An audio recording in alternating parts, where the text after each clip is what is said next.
Welcome everyone to the October 9 City Council work session. Today we have Councilor Surratt sends her apologies. She has a cold and is not here. Councilor Polling's on the phone attending the meeting. And I have a cold. I'm here. go home. Thank you. Away. Thank you. In his direction. And the city manager, John Reese, also is fighting a cold and is not here. But instead we have... I'm Christy Hammett, the Executive Director of Central Services, and happy to be here to fill in for John today. We have a couple of pretty exciting topics to discuss. And So. first up Thanks for is playing our the game. work session on the City Hall rebuild. Welcome, everybody. Thank you. So today we're going to give you some more insight about where we're headed with City Hall. Some exciting work has been happening, and at this point I'll turn it over to Mike Penwell, the project sponsor, or project lead, and get it kicked off. Thanks. Nice to see you all. Good afternoon. The purpose of this agenda item today is to introduce you to the project team and vice versa, provide an overview of the process the design team will use to arrive at a single recommended design option by next spring, and give council the opportunity to provide any initial input to the project team as we get underway here. First, though, I'd like to provide a little context for how this current project fits into a continuum of projects that we've undertaken at City Hall over the past 15 or so years, as well as future project phases that we hope to complete in the years to come. We've understood the problems inherent in the current City Hall structure for quite some time, the condition of the building, failing mechanical, electrical systems, deferred maintenance, that sort of thing. All that can be fixed rather easily. There's also structural deficiencies, which you've all been well aware of. Vulnerability to even a moderate earthquake. The building would suffer pretty severe damage. Functional deficiencies as well. It's got a very unique design, which is part of its history, but it also creates some challenges functionally. And then we've also become increasingly aware of a host of urban design issues, the way the building's raised from the street, so you're looking at cars below, the way it sort of turns its back to the street, and so on. Basically kills an entire city block in terms of activity and vitality. But it's our City Hall, so we've been figuring out what to do with it. Over the years, we've moved out all the public safety facilities to lower the seismic risk and lower the requirement for seismic upgrade. We've completed various studies and planning over the years. We know how to build a really big city hall with consolidates everybody, but we don't know how to pay for it. So thus we're scaling back a bit. However, we've learned a lot from those studies and plans over the years. And we've moved the remaining functions out just last year to coincide with eWeb's discontinuation of steam heat. And so now we have an empty building that gives us a great opportunity to move forward and complete a phase one of the City Hall rebuild project within an overall framework for the site that's flexible and adaptable so that we can respond to opportunities in the future for future phases as funds are identified and become available. Over the past couple of years, Council engaged in a very good values-based decision-making process to evaluate the various options. A lot of good work that was done that resulted in Council direction to retain the Council chamber, retain as much parking as possible, retain the public art in some kind of meaningful way, and then evaluate the rest of it to see how it would serve the project. And to that end, we've hired our project team, both the design team and the construction manager general contractor team, and I'd like to introduce them and first let you meet the CMGC, Mackenzie Commercial, and then the design team. So first of all, from the design team, we have John Rowell and Karen Knutson from Rowell Brokaw Architects. Greg Brokaw is also in the audience over here. They've retained Miller Hull out of the Miller Hull Partnership out of Seattle, and that's Scott Wolf and Aidan Dunning here, part of the design team. And our construction manager general contractor, the construction part of our team is McKenzie Commercial, a local firm here, and they're represented by the owner, Todd Glenn's here, and Jim Mender, our project superintendent. So I'd like to turn it over to Todd just to say a few words of welcome so you can meet them.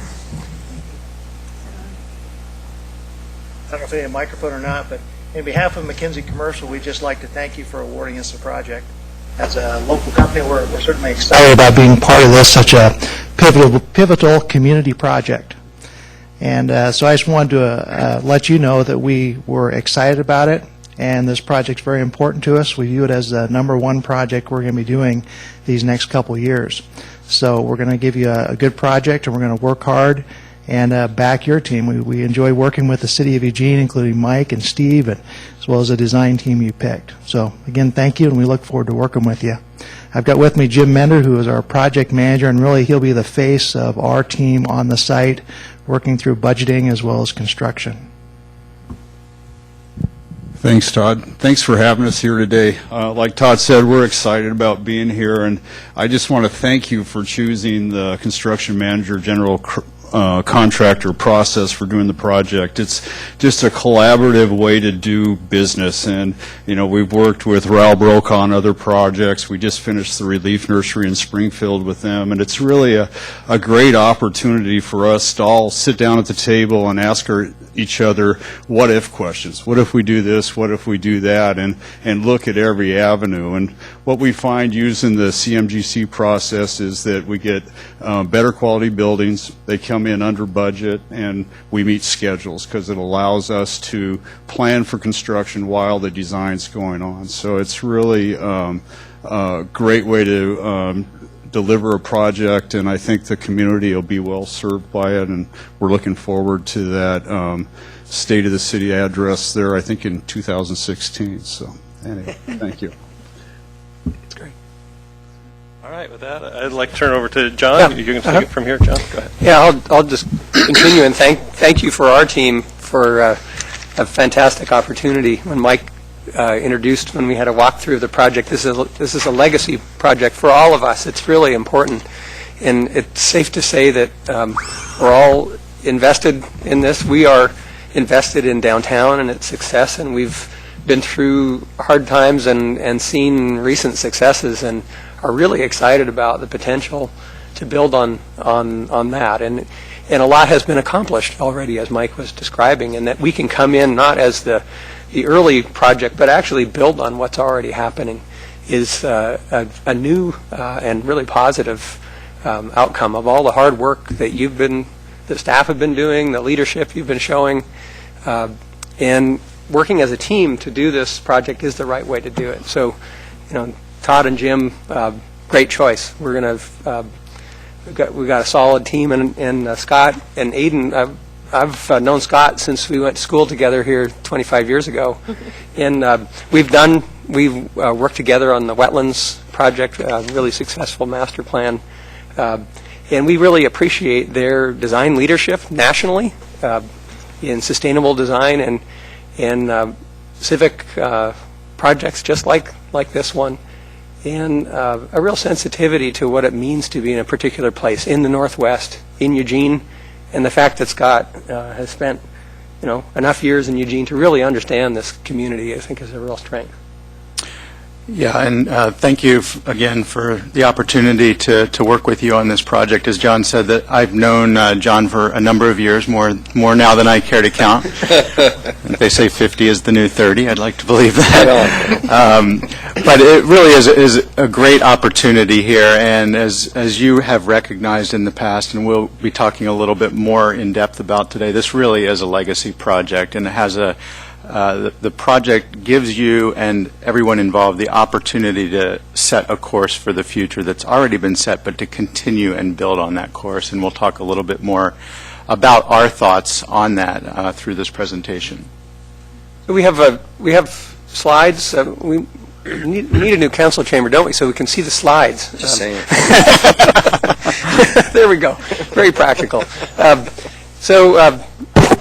One thing we like to do is ask, what do we know? It's always good to start a complex project what do we know about it, and just helping everyone in the community understand that we've accomplished a lot, and that there are some very specific goals and accomplishments that we can just describe. This is phase one of a City Hall rebuild, as Mike described. It's 25 to 35,000 square feet. And where we fit in that, we'll discover in the design and budgeting and analysis of the building. When we look at that square footage and we know that the existing building is much larger than that, we need to have ideas about what to do with the block. And so we call it a framework, a block framework to think about, how would you plan for the future that could result in different outcomes, all positive, but we need to develop a framework. We know there's the council chamber, meeting room, support space, city manager's office, mayor and city councilor offices are the program. That we have a budget, really clear idea of what the overall project cost is, $15 million and $11 million for construction. You would like to be in a city hall, I think, sometime soon. December 2015 is the goal. In order to get there, we need to accomplish this. And now what we're starting with is an analysis and design options phase, and we need to get that done by early 2014. And we'll describe how we're going to approach that.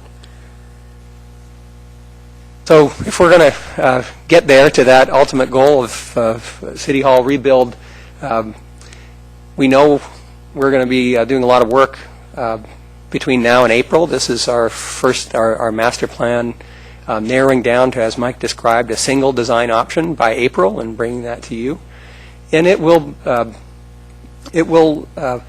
be driven by a strong and responsive design process. We like to start with many options and really explore the boundaries of the problem within the direction that you've given us. So we'll start by looking at the framework and many possibilities for the site within the knowns, and then we'll refine down to several options that give you an ability to weigh pros and cons. And then usually out of that, there's a win-win. In this case, we call it the 2.1 cycle. It's a fourth option that's really the synthesis that seems to capture the best possibilities.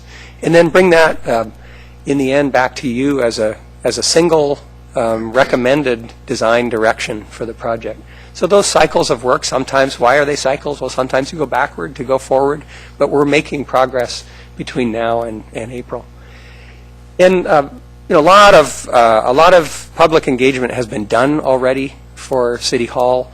We can build on that. We can carry forward a lot of the knowledge that has been gathered. So this will be streamlined, but it's going to be engaged with the public. We're going to be going out to stakeholder groups, and we definitely want to be inclusive in the collecting the information and the possibilities here. So we'll be doing that work in November, December, meeting stakeholder groups. We'll be narrowing down with you to some options that we can bring back to the community and get more input. And then really in the end, we all want to have a lot of support for a good direction here. So ultimately, we're looking for an outcome that has broad-based support.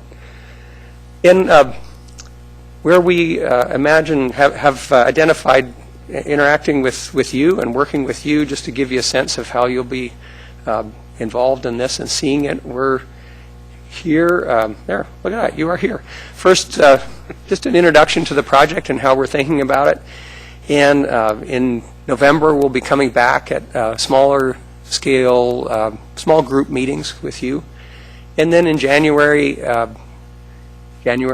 early February, looking at several options that narrow down, and then in April bringing to you a single recommended design direction. So we've got a lot of work to do between now and April, but we know we can accomplish it, especially if we can have good touch points with you and with the community. Sorry, this is so dark. These are words that you should recognize. They're project values that you established, and they're really great words. And they're not just out there as abstractions. They really do affect how we think about the project. And then when we bring it back to you, they really should be the measure of as we get more detailed, and we have many, many, many detailed things to consider, we think of the council, and we know you like to look at the values basis of making decisions. So we really want to bring the work and have you inform how are we doing relative to these values. It really does influence the direction that we will take the project. So in looking at the opportunities for the project, this is a quote that actually came out of a prior council meeting. What best reflects what we need to be in 100 years?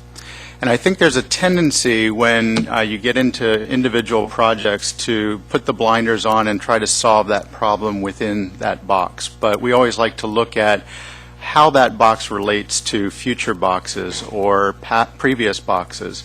And we think, again, this is an incredible opportunity. It's a key part of the downtown core. There's been a lot of work along the riverfront, the new courthouse, the revitalization of downtown. Along this great street, this site is particularly important, and even more important as we go forward in the city. Let's see, John. So I guess recognizing that connection of what we are doing here with this project, I think there's a tendency maybe to think of this project as a complete book. It has a beginning and an end. We think of it more as a chapter in a longer narrative. You've already written a couple chapters with the work that you've done to date. We know there's going to be more coming in the 100 years. So what we're really focusing on here is a chapter, and we want to take you a little bit back and show you how we are starting to think of this particular project in relation to the past and what the future could become in the city. So in this next series of images that we're going to show you, these are some historic photos that we have actually shown to the community in a few venues thus far, and we've started to have conversations with some of those stakeholder groups that John mentioned. We had a great first meeting with the Historic Review Board the other week. We'll be meeting with the Accessibility Advisory Group in another few days, and we're setting up a meeting with the Sustainability Commission as well. And where we start with projects, where we always start, is by looking to, as John was saying, what we know and what we can learn from history and from what our community has told us has real resonance with life in Eugene and the trajectory that this community is on. And when we look back 100 years, we can see someone like Henry Cook and his children at one of the first Eugene producers markets on our park blocks. And we think of Mr. Cook as a great example of one relatively small action, taking your vegetables to market, teaching your children about your family's trade, that actually has led to a community's legacy and to a real piece of the vitality that exists in downtown today, and to something that our community is quite proud of, and thinking about Saturday Market, Farmers Market, and what that means as both an event in our community's weekly and daily lives, but also a piece of our identity and things that we can connect to. When we're talking about identity, we also, we just are wanting to make sure that it's well understood that we're talking about the real thing and the whole truth, and that means looking with open eyes at our history. And in 1959, we have this young woman. She was 19 the day this photo was taken, and she's standing in front of the new county building holding a photograph of the multi-story masonry structure that had been raised to make room for that progress. This woman was identified through showing this photograph to some people in the community, which was rather exciting. But it tells you something about the challenge of change and thinking about progress. And it also tells you something about what progress looked like in 1959. At that point in history as a country, it was really all about the Interstate Highway Act and the idea that accessibility was 41,000 miles of highways connecting our cities, and focused quite strongly on the role of the automobile in bringing people more efficiently and more quickly together. And that had real influences in Eugene on how we thought of our city and how we thought of the future of our city. This is from the 1954 Register Guard, and a collection of ideas that were advanced by an architects collaborative that said a long-range plan for our city center is essentially, and they even pointed out here, note the areas available for parking.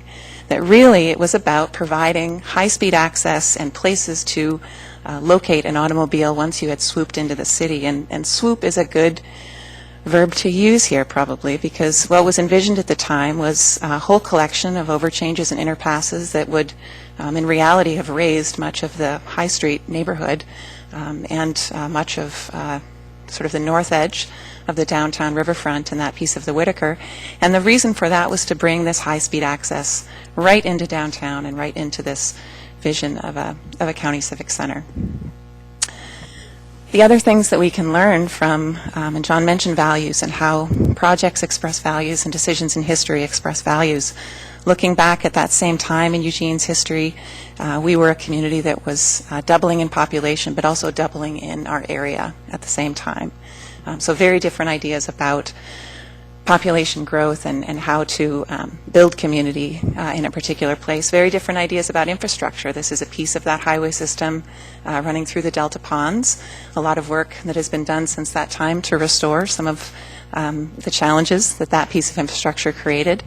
And this image on the right is a photograph from 1963 of the existing City Hall building under construction, missing its fur coat and wood slats on the exterior, but is also a reminder that there were 4- and 5-story masonry buildings just across the street. The Osborne Hotel was this building, and that is, interestingly, very much the direction that we are wanting to move our city and our downtown in with the values that we are expressing today. So values over time, and I guess that's maybe one of the points, that architecture expresses communities' values. It relates them, shows what we were thinking about in the past to people in the present and people in the future. One value that has not changed over time in our community is the need and role of City Hall. This is from 1910. We're guessing that this is a councilor or maybe a mayor in the doorway, because the other role that this building played was this was a fire department, and this is a man in a suit, probably not heading out on the brigade in a few moments. This was our first City Hall. It was located adjacent to the park blocks, jail that was just across the way on the Butterfly lot, and was the beginning of an idea about a civic heart, and also a very expressive use of architecture. This was both the hose drying tower for the fire brigades, and also the tower that told when someone was born or someone died. And the story is that they stopped doing that after a while because it was a little too eerie when the bells rang in the middle of the night and you didn't know, was that good news or bad news? What are we going to find in the morning when we wake up? But really remarkable connection of an idea about what is expressive in your community, and also, an early view of how Willamette Street did truly connect as this incredible axis between Skinner and Spencer's Butte. So looking forward in history, and really around the same time, this building was built on 11th and Willamette as Eugene High School, and is on the site where the Chase Bank building is now located. And a few years later, in 1914, it became Eugene City Hall. A new high school was built to the south, I believe on Lincoln, and City Hall moved into that building and stayed there until 1963. 1964, when the current building was completed. And this is a photograph from just as construction was done. You can see that the condition to the west is, of course, much different. The Osborne Hotel had been raised to make space for a surface parking lot. The same would happen shortly to the north. And then this, of course, is the county site and the building that we're in now. And a view of City Hall and an idea about what local government looked like at that time and what an expression of local government was at that time had very much to do with a utopian vision and the idea of raising government up off of the street level and locating the council chamber in a place where it is surrounded by city offices and held up over a pool, a reflecting pool. And this tells us something very clear about what the architects were thinking about how Eugene's local government might be expressed. And just maybe to add to that briefly, this is a project, it's a great example of modern architecture. I believe it won a national AIA honor award at the time. Very expressive, as Karen said, about the values that drove the decisions here. It was a vehicular-dominated society at that point. There was a desire to separate and elevate government from the people it served. There was a thought that the city essentially, quote, wasn't good enough, so there was an idea of creating a utopian core, putting the council chamber in the middle and creating really an inwardly focusing facility. So all of those things were clearly a very good response to the values of the time. And as we're going to talk about in a minute, we're starting to question of whether those values are actually the values that need to drive the next 50 to 100 years of development. So we're just trying to frame the existing in the context of the time. One other connection to that, and an important piece of our work and what we will be communicating out to the public through this project, is here is Willamette Street in 1963, and you can see the expression of that value and what a crowded place it was, JCPenney and Woolworths, and all of this action is happening downtown, and it was probably pretty crowded. There were a lot of cars and a lot of things to manage, so the decisions that were made at the time were organized around addressing that particular challenge or that concern. What we also know is that looking 50 years prior on our same downtown streets, that it was a much different condition. And the people driving these early, I guess, Model Ts probably weren't envisioning a future that was quite like 1963. And one thing that we're very aware of with this project is that it is important to start with the right moves and with moves that fit and that carry us in the direction that we need to go as a community, but that we don't need to know everything about what life will be like in 50 years. We don't have to make all of those decisions today. We can instead be planful and create opportunities for the future and for generations in the future. And that's one of the challenges, isn't it? That we need to deliver tangible benefit today and deal with today's issues, but 30, 40, 50 years, it's going to be different, and we can't actually know what that will look like. But we've got to make decisions and move forward. So one of the things we do when we look at those values and understand that things are going to change is we translate to specific goals, to tangible actions, to things that we can do in the world. And ultimately, when we present a design, it's about action in the world. How do we translate? Well, we're working on this right now, having conversations about how do those values translate to specific goals for this project that are inspiring, that really speak to people in the community, can mean something. It may seem obvious, but when you look at history, it was always understood in Eugene that we needed a city hall, we needed a civic center. The donation of the land as a civic center was seen as this is fundamental to the existence of the city. And I think we all recognize that we miss a sense of the civic heart of Eugene, that's part of this project, that building that might be an important goal. It may be the fun activities that are just part of life now, have been, and the ones that emerge in the future. We also know that when important things happen, we don't always have a place to go as a community to honor or to be together. That's often taken care of in the interfaith community, and it seems like a civic heart would be a place, an option to do that in a meaningful place. When you think about the downtown plan and the ideas already in place, a policy connecting to plans and the idea of a great street to the river, and the site is on 8th Avenue, connecting to the riverfront where we've already accomplished some of our goals there. How could it tell us if you're walking on Willamette or walking along Pearl, someone stops and says, "Where's the river?" The street should speak to that. So the idea of a great street that connects downtown and the river, how could this project contribute to it? In the idea of a green city, I think we're pretty fortunate in the Northwest to be recognized really around the world as a leader when it comes to sustainability and sustainable design. Eugene is particularly known as being a city that is fundamentally focused on that value.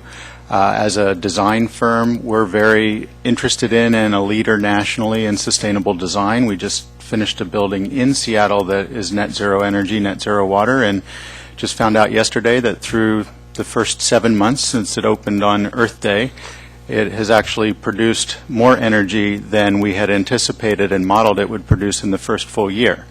So we're quite proud of that, and I think the translation or the link to this project, and we talked about this project being an opportunity. It's an opportunity to demonstrate publicly the city's commitment to sustainability. And I think that comes through the sustainable design strategies and measures that ultimately are woven in and integrated into the design, so it can become a visible demonstration of that commitment. John had mentioned when we look at this project, the current, I believe the existing building is, John, roughly 80 to 85,000 square feet of area. The current program is in the 25 to 35,000 square foot range. So the first question is, what do you do with the other square footage? And that is a fundamental question that this team will be looking at as we start to investigate the options on this site. But basically, if you think about it as the full block, the program that's required, if it was in a one-story building, would fill only 1/4 of that block. So the question then, and I think what will underlie all of the options that we'll be studying, is how can we best use the city asset on that remaining 3/4 of a block to either generate revenue or accommodate future growth or speak to some of these values that we've been describing. We don't know the answer to that yet, but that's one of the things that we're going to be focusing on a team as we start this process. And this photo was taken from the roof of our building, and we've watched that corner. You've all watched it, and we can't tell you how pleased we are in the last 6-8 months to see what an impact that kind of leadership has on our downtown and how it changes people's minds. And we've got momentum, and that's really a great thing. If we didn't have it, we'd be talking differently today, but that's really exciting stuff. And so how your project affects your surroundings is a big deal. And when we think about blocks and a downtown that maybe was dead, or blocks that are dead, and you look at the city hall, and yeah, it's got chain link fence on it, but it was kind of it's criticized for being a dead block. And how can we contribute to life on that block? How can we make a living block, which also will promote life around it? We can have a much larger impact in this, and we're seeing that. We can just see the evidence right there, right across the street from the Center Court, the Broadway Commerce Center. And the burden doesn't need to fall just on City Hall to create that life through the whole block. There may be other opportunities, other partnerships, other entities that might be able to contribute to that liveliness as well. So just, we've already touched on this, but we're coming back to you after today. In November, small group meetings. In January, we'll be reviewing design options. It should be exciting to see the opportunity there. And then in April, reviewing final single design recommendations, and going from there, and getting this built. Thank you. Thank you. Great presentation. Thank you. I just can't tell you how much it means to me to the approach that you're using, because I think the City Hall has to really matter to the community and be seen as evidence of who we are, and I think you've articulated that well. And I think it has to matter to the community. It's not just a place, I pardon me to the folks in the room that I'm saying this about, but it's not just a place for bureaucrats.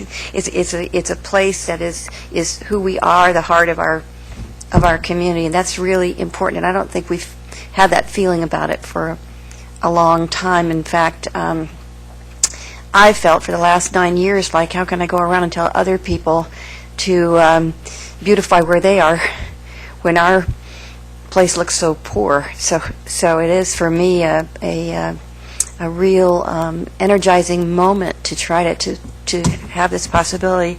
And I love your timeline. That's good. Stick with it. What do you think? Betty. Thank you. I want to know why it takes so long, first. I mean, I've seen buildings go up a lot faster than that, and it is really important that we revitalize that space. It has looked terrible for a long time because it was neglected in the first place. But I don't see why it would take more than, well, we've been out of there for a year, haven't we? And some people ask me, for example, why can't you start taking those boards down now? And I would like, and you're going, it sounds as if with your timeline, you're going to miss another whole construction year, like next summer, is that right? Yes, yeah. I can speak to part of that, and you guys would probably have more to add as well. First piece of it is, we're a governmental agency, and there's certain requirements we have around purchasing and processing and so on. That's a minor part of it, but I think more importantly is that we're setting the stage for the present and the future, and we want to do it thoughtfully and intelligently. We have done a lot of public involvement in the past, but we need to continue to check in along the way, continue to get response from the whole community.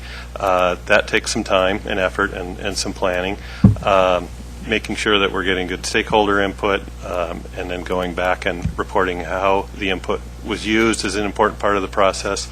And so to do things in a thoughtful, intelligent, deliberate way that will set us up well for the next 50 years does take some time and care to do properly. If we were a private developer just putting up some student apartments so we could get them rented as quickly as possible, well, we know what's possible in that realm as well, but we're not. It's a different animal and has a different timeline, and I think it'll be worth it in the end to invest the time and effort. You guys can speak from specific experience with projects as well. Well, and I think there is a design process. We need to be diligent about documenting what to build, and that documentation, design, the development of that, the construction documents, the contracts, working with McKinsey Commercial to actually build the building. If you rush that, it costs you in quality or dollars. So we know what the parameters are, and we need to work within that. And time is an important component of it. Yeah, and really appreciate the concern on the schedule. I think one of the other things that the council was wise in doing is establishing this method of project delivery where you're bringing the contractor on board early. So it's essentially reducing a little bit of the traditional design bid build schedule issues. So it's bringing that back, but it's still allowing this thoughtful consideration of what the right thing to do. We could definitely do something and have it start next spring, but it may not be the thing that contributes to the next 100 years. And when you're investing this kind of money in a facility, we think that a little bit of pause to give adequate time for deep thinking and making sure that the decisions that are made today are the right decisions for the future is a good balance. I wonder how long they thought the current City Hall would last when they built it. I know in '96 they were already saying it's too old, and I think, I don't know, I'm skeptical about planning for 100 years, but that one has been neglected for many years. I don't know when they started neglecting it, but it's before I saw it. Then I just wonder if you can't, we've been thinking about it for a couple of years already. I wonder if you can't speed up the planning and thinking process. That's just a comment. And I wanted to know, who are the stakeholder groups you're considering? I know you mentioned a couple, but sometimes people say stakeholders and they just mean, well, they mean different things. And who are the stakeholders? There's actually quite a long list of groups, and within the community, most of them are established groups that already have set meeting times or monthly meeting schedules. So the first three that I had mentioned, Historic Review Board, the Accessibility Advisory Group, and the Sustainability Commission are set up. We also have had preliminary... The third one you said, excuse me. What was the third one? Oh, Sustainability Commission. Okay. Also, of course, we've had have great involvement through a robust project resource team and connections to the Public Art Committee, and we've gotten great input already from that group and the work that they've done to care for the works that are in place in the building and make recommendations for how or which works to be carried forward in the future. We'll be focusing efforts on making sure that we have representation from youth, Also, making sure that we have representation from communities, diverse neighborhoods throughout Eugene. One of our early goals is to actually set up meetings with each of the neighborhood groups or find collections of neighborhood groups that we could bring together so that it's well understood that this is a city hall serving the whole community. Certainly the downtown neighbors will be involved and have a great deal of interest in the future of downtown and what happens, but this is a project that will really be serving and needs to welcome everyone. So we will be doing our very best to make sure that we touch as many of those groups as is necessary to get to that outcome that John mentioned, where there is support and momentum and we're moving forward. And how many square feet in the current council chamber? It's approximately 4,000 square feet in the entire square. You're counting that as a part of the new one, right? Correct. And is there some effort being made, and this is not, I guess this is for you, Mike, how much effort's being made to take care of the current, of what's there now? Good question. We're actually doing some climate control in there to protect the mural. There's differences of opinion about the mural. However, it is part of our public art collection. So we have dehumidification and fans in there. Our art, we have an art curator that's looking at it every once in a while just to make sure there aren't any physical changes. And in other parts of the building? The other parts of the building aren't really important because there's going to be a lot of demolition, and anything that remains is going to be concrete and steel studs anyway. All the carpet's going to go out, the drywall, and everything else. So there's really no need to do any monitoring or preservation. You're not taking care of Mr. McNutt, then? We're taking care of Mr. McNutt's portrait. But, that's what I mean. But not the rest of it. Not necessarily the rest. With the cigar. Well, actually, I thought we decided we would save whatever's feasible of the building. But True. And I know that buildings left alone do deteriorate. Yeah. I mean, even if you don't maintain them, they do. It does have a good roof on it. We've maintained the roof over the years. Haven't maintained everything, as you know, but it has a good roof. I think the carpets are really the only thing that are potentially vulnerable, and those are likely to be replaced in any remodel, regardless. So probably. And then I worry that the council chamber will deteriorate during this year, 2 years, whenever, and then we'll be told it has to be torn down because it's no longer feasible to no, we're keep taking specific steps to protect the council chamber. Okay, thank you. George Brown. Thank you, Mayor. Thanks for the presentation, everybody. One thing we haven't talked about yet is where's the money going to come from? I was reading over the paragraph here, and by my calculations, it's going to cost about $15 million. There was $8.7 in facility reserve, and then $750,000 of that was budgeted for the design and initial design costs. So, 15 minus 8.75. I come up with we're short $6.25 million. But we still need to get to the 15 million figure. Councilor Brown, you're exactly right. We're still continuing to work towards getting to the $15 million. In the AIS that was presented, there's some information in there about how we've been collecting one-time resources in addition to the facility reserve dollars. Some of the capital money in the transfer, as you might recall, was set aside and to be part of the project moving forward. We plan to come back and have a very thorough conversation with you about funding, probably sometime after the first of the year, and talk about exactly how the funding plan will work.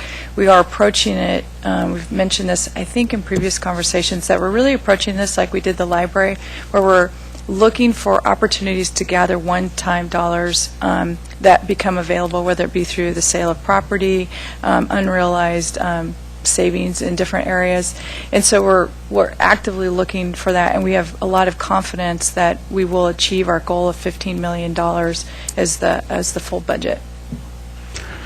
Okay, but it seems like, that's got to be achieved within a year, because if you're going to meet this construction deadlines. And I'm just thinking, you know, I think that all these things that are listed here will actually, if we could see a breakdown earlier, would be better, because these are things that are going to be discussed at the budget committee meetings. And I think, you know, by next spring, I think what's going to be happening, like when we finalize the budget, I think people are going to be asking us, rightly so, you know, why we would take these monies out of the general fund and then slash services. And I just see the funding, this remaining funding part is really an integral part of the budget committee discussions. And I know some of it's, you know, policy decisions by council, but these things people are going to be asking us, why are you going to spend money on City Hall and then close 2 swimming pools or, you know, close a swimming pool and close 2 libraries and close one day the downtown library and let go of 4 detectives, and people are going to be asking us why we would do that. So I think the sooner we can see projected funding sources, the better. We'd be happy to get back in front of council to have that conversation. We'd welcome the opportunity.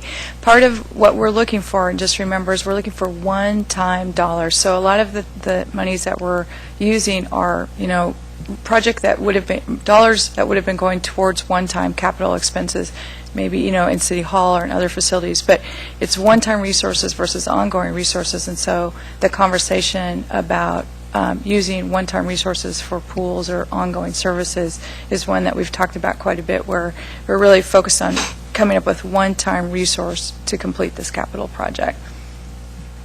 Okay, and I have another question.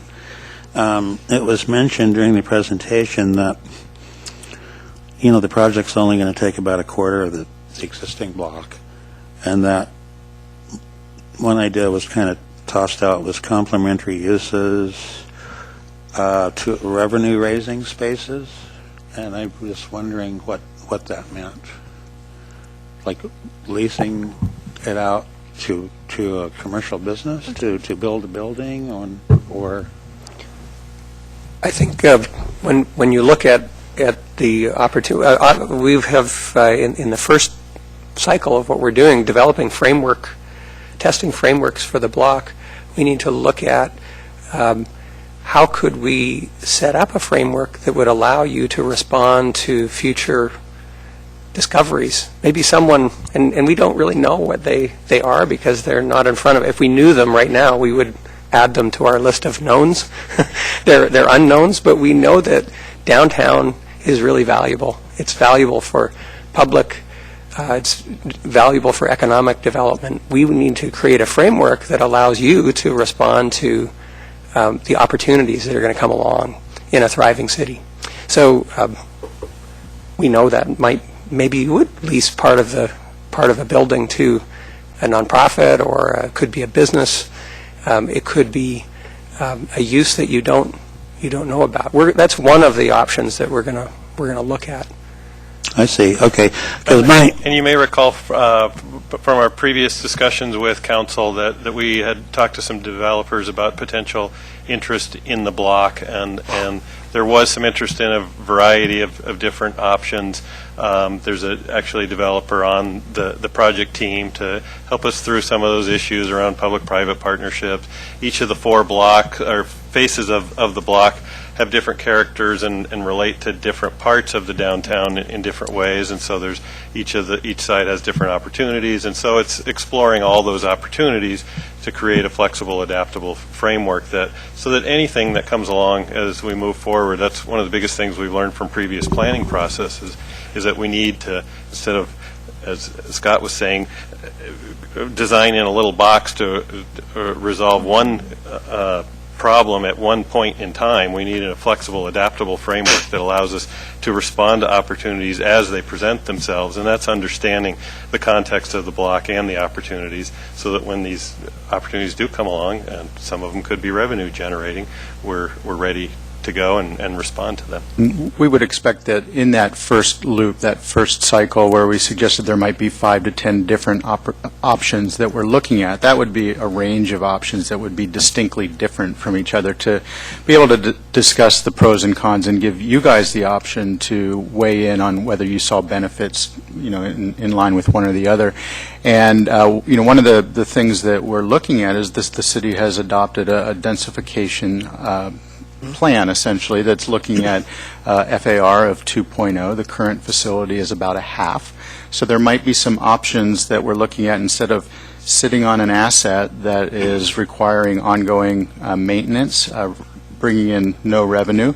It may be possible to, as John said, lease a portion of that so that you begin to get revenue. There might be options for an increase in the tax base, depending on how you are looking at using this additional area, still giving the City Hall room to grow and expand in the future. So in our minds, all of these things are on the table. There might be reasons that some of them have to come off of the table, but that first cycle is really, again, to be very broad and to look at the possibilities from just strict renovation to possible reuse of the whole site, and present that to you to allow you to make some informed decisions.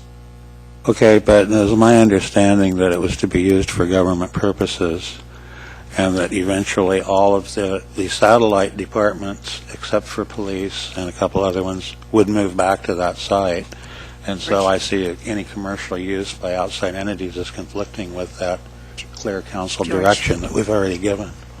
Madam Mayor, can I get into the queue, please? Yes, you can. I've got Mike and Chris and then George, and I only going to interject one thing, is that council made a decision to move forward with the City Hall. So that is so if people ask, the answer is the council made that decision, and we're moving forward.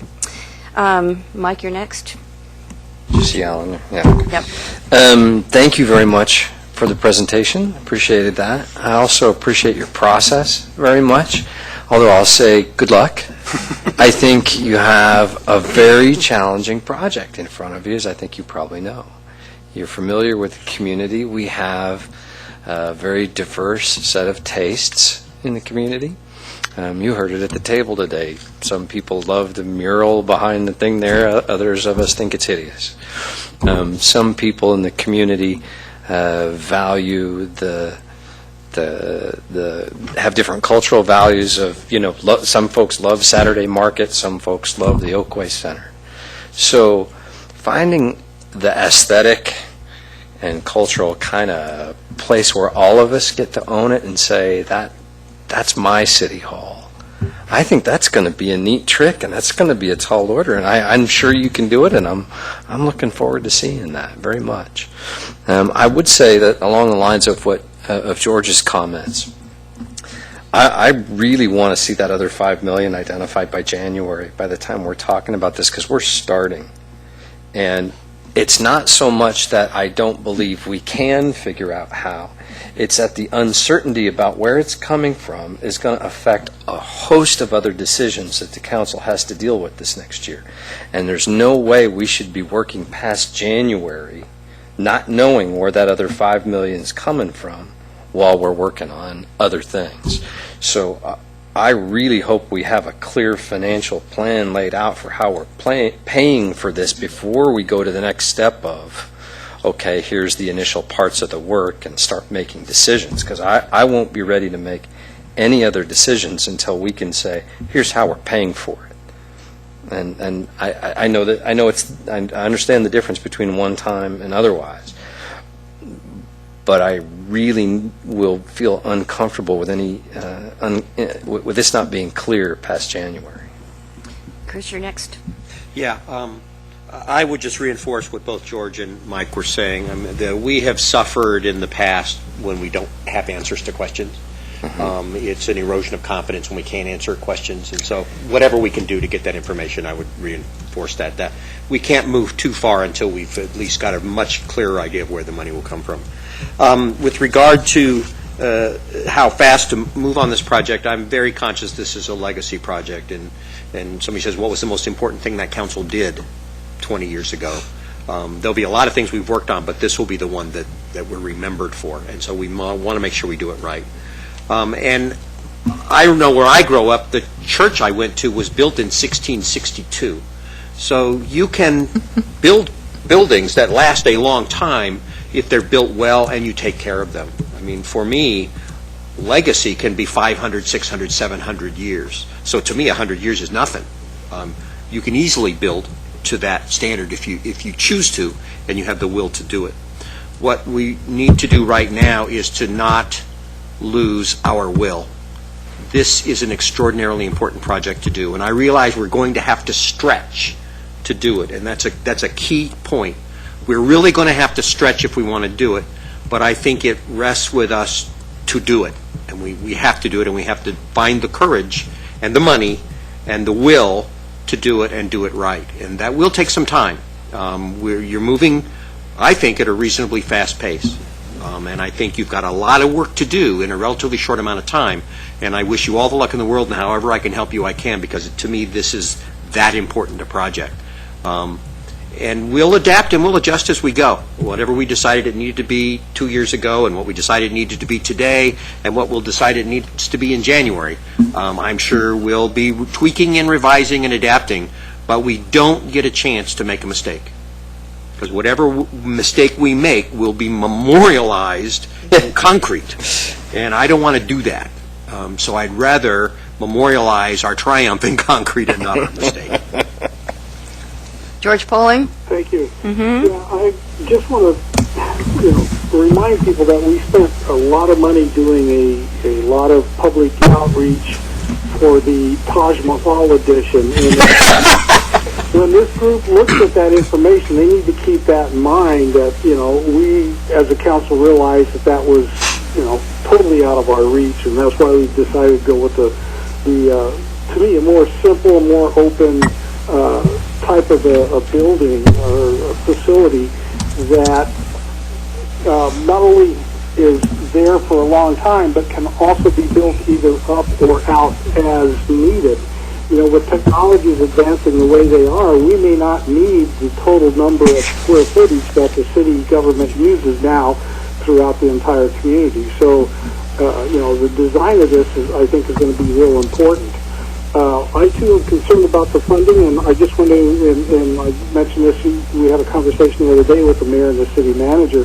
I just want to express my appreciation to the previous councils and the previous budget committees. About 3 years ago, I put out a motion during the budget committee not to use the facility reserves for ongoing services, and that has carried through for about 3 years now. So that money is basically was what we earmarked for the city hall and for the police department. And granted, we took a big chunk of that change out to buy the new police facility, which was needed. So I think we're showing to the people that we're trying to make sure we have that money available. And the more that we can come up with on our own, I think the better we will be. But there's always the possibility that we might come up short, and we, it wouldn't really be. I know right now the atmosphere toward the city is kind of a little tenuous on some people's parts, but to go out for a bond measure to help finance that last little gap that we're going to have.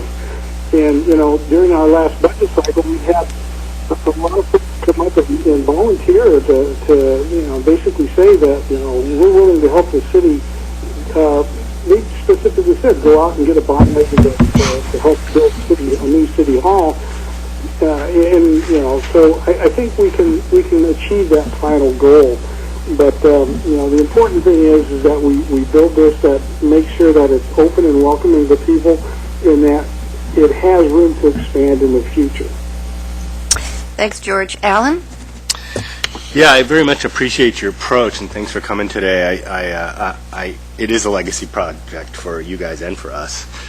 So I like the historical and the values-based context that you're putting this in, and because I think that a city hall is a very important community asset, and it's important to the community from an identity perspective. But also, I really like that the whole concept you guys have talking about the heart of the city, being a place to congregate and feel like that's where we should go. You know, a plaza and meeting spaces fit within that context, and I think that's a thing that people have articulated quite a bit. I also think sustainability is very important. I think that the City Hall should be a model of what can be done. I'd love to see a net zero energy and water building design in what you're doing. I think in the end, we shouldn't just be thinking about the capital cost of this building, but the operating cost. Our fundamental problem in our budget is operating costs, not capital.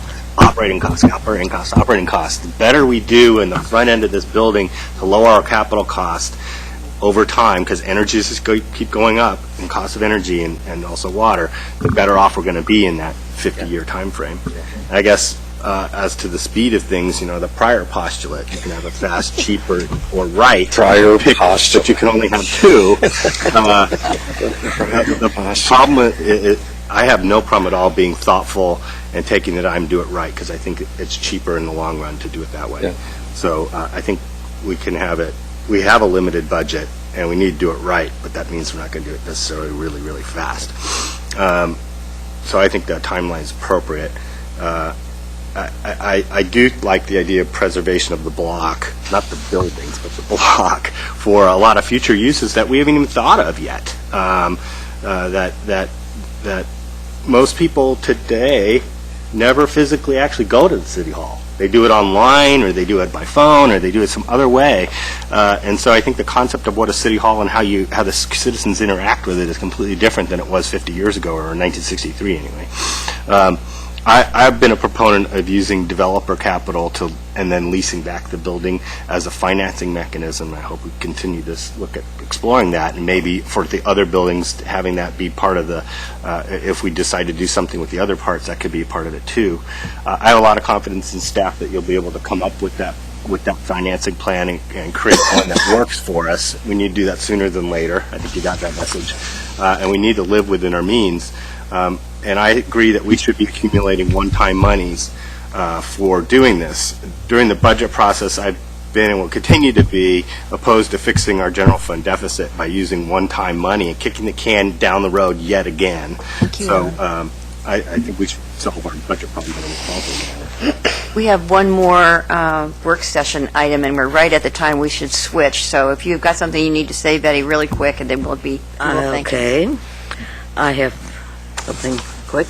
Just a suggestion or a question in a way that you can come back with later. But is there any way we could sell the atrium and then with that money move all of those offices into a city hall? That is a perfect place for commercial enterprises, which is what it used to be.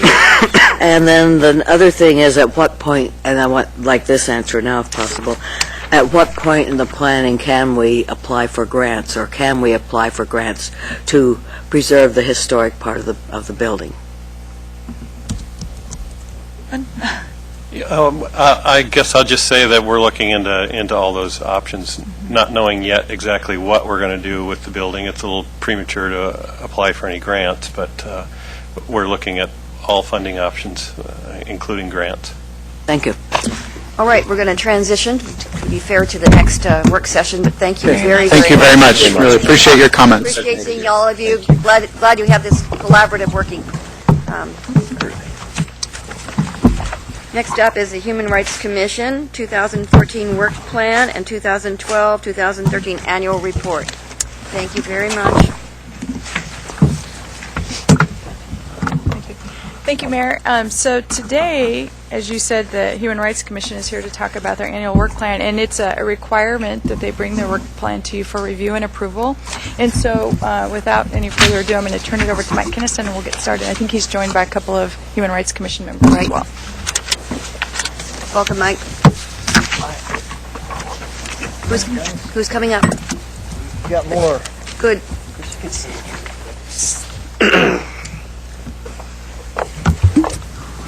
Hello, Mayor, councilors. Thanks for providing us some agenda time today. We appreciate it.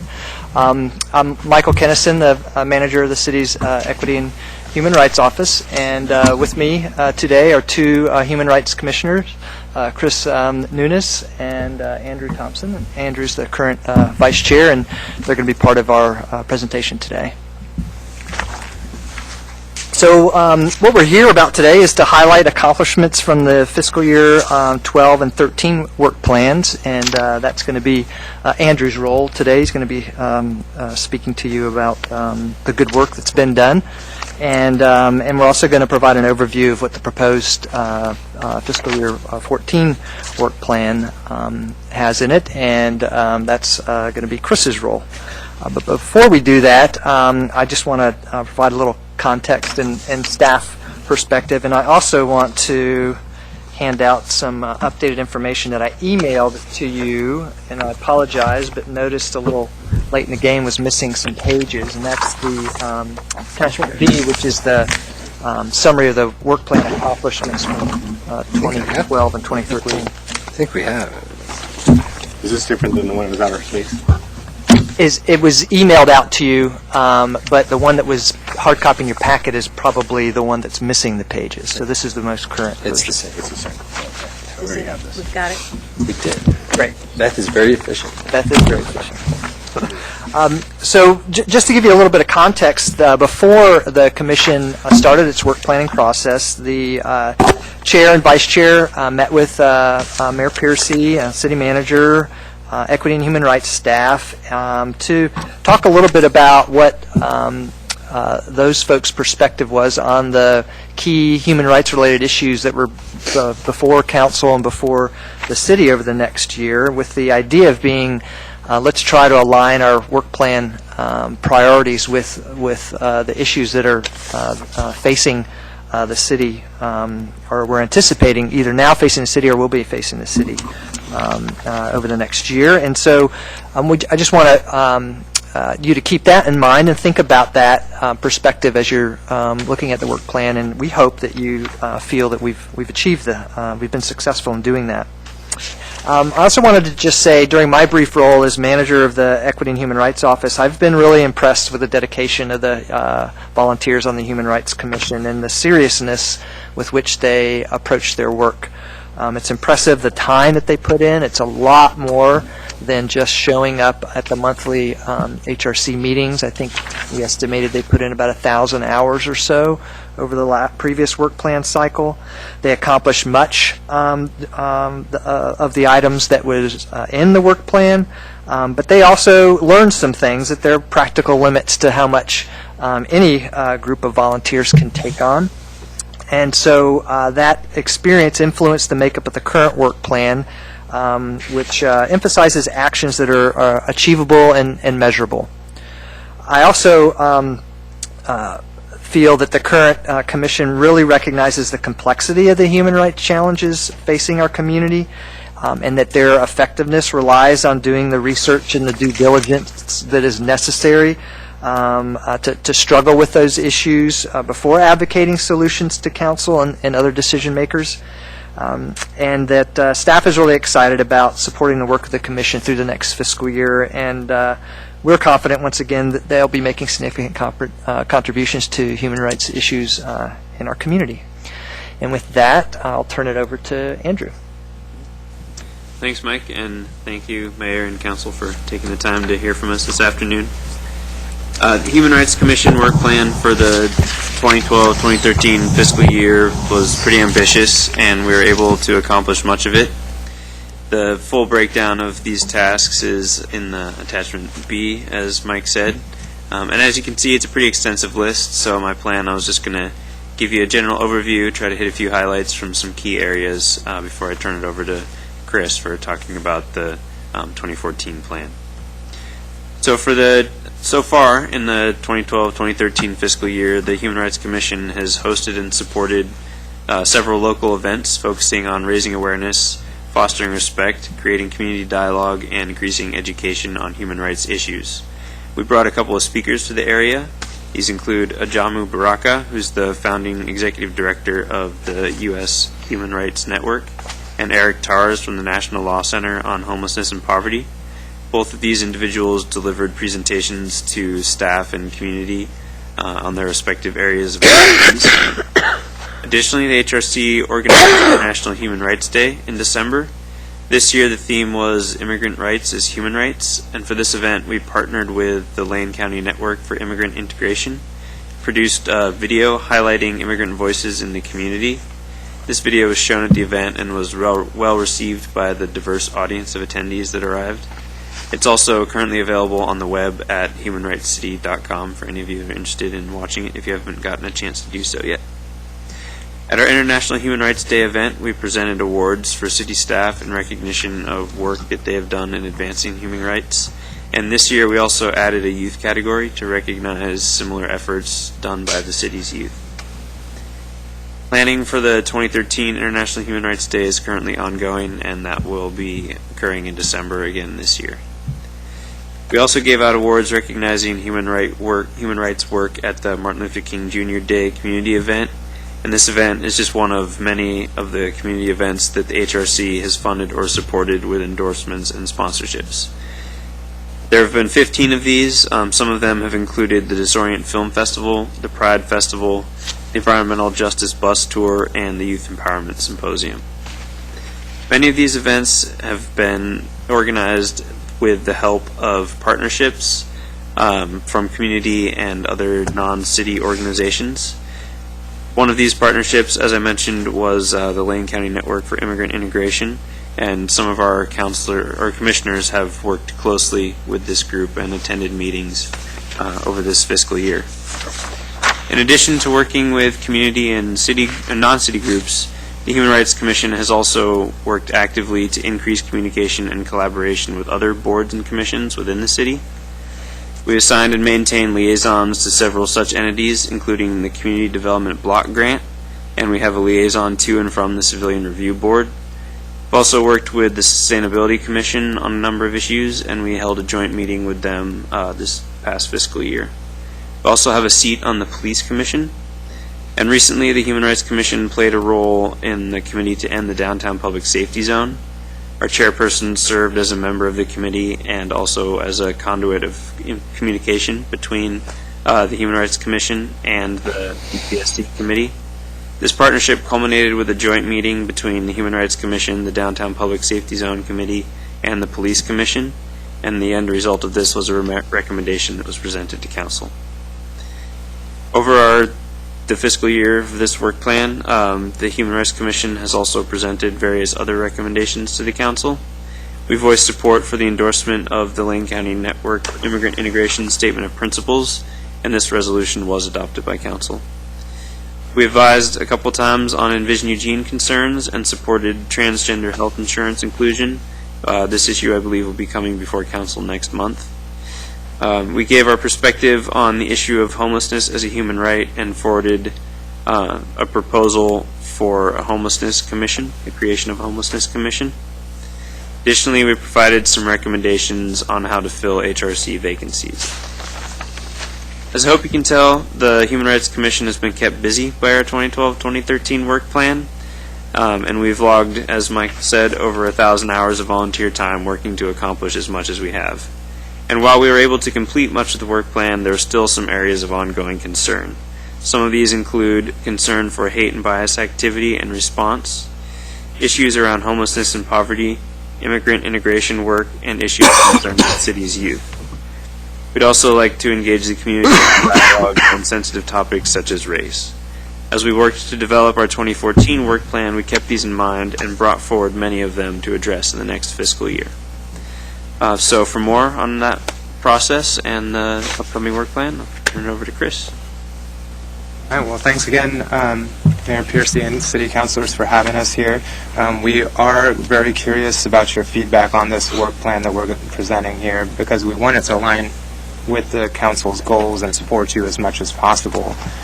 We're trying to incorporate adaptivity and measurability in our objectives this year in order to create more tangible results. A lot of our previous work plan objectives that Andrew was talking about were attained to a degree, but without a specific target, they became kind of an ongoing effort, which in some ways is the nature of our work. We also tried a slightly different approach with involving new commissioners to plan a one-year work plan, which we hope encourages more buy-in and ownership amongst those who are actually implementing the work plan. So there's a lot of overlap in our goals, which I think is inherent in the collaborative nature of the Human Rights Commission. We believe this is a key strength of the HRC, and so please refer to attachment A in your packet for the work plan details. The first goal that we wanted to do was to engage in education and outreach to the community. We're trying something new this year. We want to, one of our objectives is to explore the use of social media as a communication channel with the community. We also want to continue to facilitate and host conversations on human rights issues, and the best way to do that is to collaborate with other groups who are already planning such events. Which brings us to goal number 2, which is to maintain HRC liaisons and collaborate with other city advisory groups. Again, there's a lot of inherent overlap with the human rights concerns discussed in, for example, police commission or community development block grant meetings, requiring us to extend our involvement outside of our commission, even if the reverse reciprocation isn't necessary. A police commissioner, for example, may not desire to be present during the discussion of an issue concerning sustainability, for example, but we would be in both. This collaboration is also apparent through our support and participation in various community events designed to increase cultural awareness, such as Andrew mentioned, Disorient Film Festival, International Human Rights Day, Pride Festival, Archaeology Channel's Film Festival, Martin Luther King Celebration, Environmental Justice Bus Tour from Beyond Toxics, Youth Empowerment Symposium, Peace and Pie in the Park, many, many, many others, and Lindsay was nice enough to send me a big list. Our third objective is to address emerging human rights concerns in our community, and this one's the broad objective that includes responding to hate and bias activities such as systemic racism. We'd like to actually increase our awareness of such issues and stay in communication with council regarding these, so we're looking to increase the amount of sources we have for this type of information. We'd also like to continue to advocate on community concerns surrounding homelessness and poverty. Councilor Pryor recently sent out a memo on the subject, so we understand this issue is important focus for the council, and we see our role to facilitate discussions to ensure that many perspectives on this complex subject are considered so you guys can make an educated decision. And finally, on that last goal, we'd also like to continue advocating for immigrant integration within our community, including creating welcoming environments, as well as providing education and resources for immigrants, again, through collaboration with other groups who are already dedicated to this cause. So that pretty much concludes our work plan presentation. We'd love to hear your feedback on what we're proposing, and we hope you agree to approve our work plan and allow us to continue our work. I want to thank you all for being here, and through you, thank the whole commission for their work and a really thorough report. Seems to me like you've been very busy doing a lot of things in the community, and we have a great appreciation for that. There's a list of your members in here to be recognized for all of the work that they've done. And I'd also like to just say that I think it would be really helpful for us around the bias crimes and things of that sort, if there's anything that we should be doing that you would recommend that we would take more of a lead on, please bring that forward to us to help us do a better job. I'm acutely aware when we see some of the things that are happening in the community that those kind of hate speech and bias crime continue to happen in the community, and I know the council would like to be helpful with that in any way that we can for people in our community who are experiencing those kinds of activities. So, Mike, you're up. Thank you, Mayor. I echo the mayor's remarks. I think she captured all that really well for how I felt, and appreciate both your work and you being here. I thought I had the opportunity to serve as the council liaison on HRC for a couple of years, and so I'm at least a little bit familiar with the work. I thought that the idea of applying more metric measures to the work was a fascinating one, and I'd love to hear more about how that discussion went. What's that look like? What sort of things do you want to be able to capture, and what sort of conclusions do you think will that help draw? I'm really interested to hear that. I think that's fascinating. One of the things so when we did our work plan, we kept it broad. We did goals and objectives. We haven't thoroughly designed every single task because we're breaking out into separate groups to about 2 commissioners for each group for handling each goal and each task. So when we have that, we'll have more tasks, and we'll be able to. When we're thinking of the specific tasks, then we also need to think of specific measurabilities for those tasks. So I think that would flow backwards into saying that we successfully met objectives and goals. Okay. It's in the previous work plan. We didn't Right. make any attempt to really provide any metrics to. Well, yeah, it's so it was just part of difficult to a recognition. do, yeah. I think that would be. How do we evaluate how we've done if we aren't thinking about how to measure that over the work plan? So that was just an initial acknowledgement in the planning process that we Right. need to try to do that. And so I think, as Chris said, as we get down into detailing out how we're going to achieve all those objectives in the work plan, is thinking about then what's the evidence going to be that we're doing Right. I think that's fascinating. I'll look forward to seeing that. So I know you're serving on the committee. I wondered if you wanted to say something. Well, a couple of things. Thanks, Mayor. One is that I want to acknowledge that Tony Gatso has left the commission, and we'll sorely miss her leadership and activity. But I think that Andrew and Chris and the other commissioners will carry on and carry through with the work plan. And thank Michael and Lindsay over there for all the staff support that we've had there. One thing I would mention, too, is that, and I don't like to get into personal situations too much, but I had an incident happen to me about a week and a half ago at a restaurant that I will not name at this forum that had to do with basically the color of my skin. And it's one of those things where you pick and choose your battles. And I chose not to report it, but to, let it wash over my back.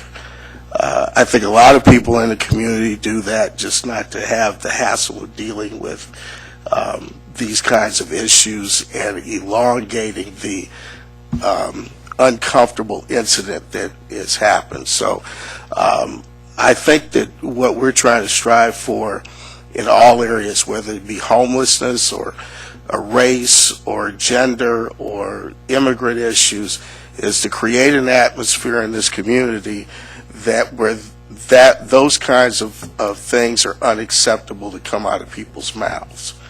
And we still have a community to some degree where I think that there are people who feel very comfortable in expressing those kinds of ideas. And one last thing, this really got me.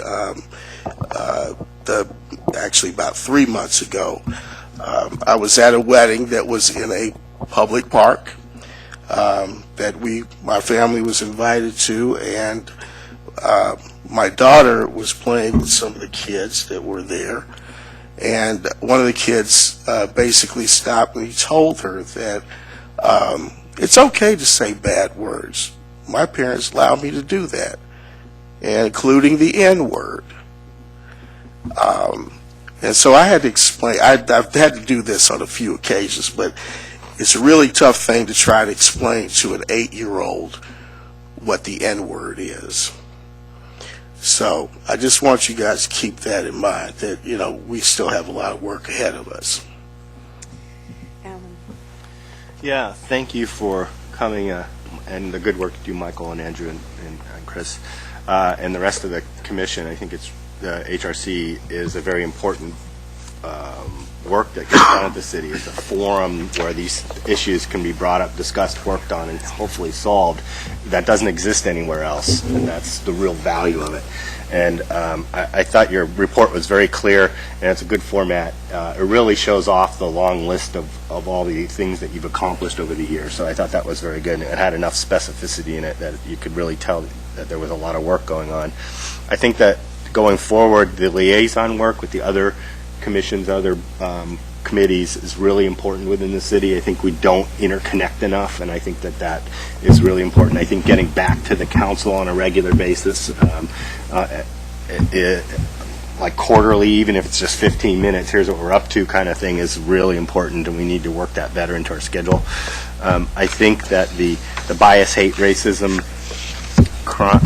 issues are extremely important. They're at a very high level and unacceptable level in our community, and those are the things that I think should drive a lot of what you guys look at, as well as immigrant issues, which I think is an important part of the work that you guys should be doing. I think the homelessness issue, with Chris's proposal, is being brought back, will be brought back. I think we'll end up with a committee working on homelessness, so I think your guys' role will be less about that than it is about advocating for the human rights of those folks, but also assisting. And maybe in that proposal, is there a HRC seat? Great. So assistance and focus role for homelessness, and more on the liaison, bias, hate, racism issues, and immigrant issues. And then finally, I think measuring is very important. You cannot manage what you don't measure. And so that's very important to measure it, because then you can tell if you're meeting what you're supposed to be doing, your goals and objectives. But in the realm of human rights, it's extremely difficult. And it's also working on the triple bottom line, which I know you've been doing with the Sustainability Commission and other groups. The social equity part, or the equity part of the economics, environment, and equity, is the part that gets the least amount of attention, gets short-shrifted. So I think that's where the Human Rights Commission can play the biggest role, is keeping our eye on the ball on focusing in and making sure we deal with the equity part of the triple bottom line, which is also the most difficult part to deal with. The other ones are much more quantifiable and easier to deal with, and the social equity parts are less able to be dealt with, and we don't do them very well. And so I think that's a good place for the Human Rights Commission to focus a lot of its attention. George Poling, do you have the motion in front of you? Yes, I do. I move to approve the Human Rights Commission FY 2014 work plan. Second. Been seconded. Seeing no further discussion, all those in favor, please indicate. I vote yes. 1, 2, 3, 4. That's 6, 7 in favor and none in opposition. Thank you all very much. Thanks, the only other thing I want to say before you leave is, and in relationship to what Greg experienced, it is true that there are protections for speech. That doesn't mean we like it. It doesn't, because you have protections in place for people to say awful things, doesn't mean they're not awful things. And our job as a community, and part of what you need to keep us on the charge about, is just to talk about what's not acceptable to be said, and what's not acceptable in the way that we treat people. You may not be able to put you in jail for it, but we don't have to like it, and we don't have to support it, and we can speak out and say that's not the way we want things in our community. I think our number one thing is that everybody should feel safe and welcome in our community, and that's just, I cannot foresee a time where that won't be full-time work for all of us. There will always be somebody who's sort of at in the line of fire, so to speak, that we all need to be aware of and conscious of, and do our utmost to make sure that they feel welcome and safe in our community. So on that note, I just want to say how much I appreciate the work of the Human Rights Commission. I think your work is more valuable than ever as we struggle with some of these very complex and difficult issues. So thank you very much. Thank you. Thanks. Thank you for your input.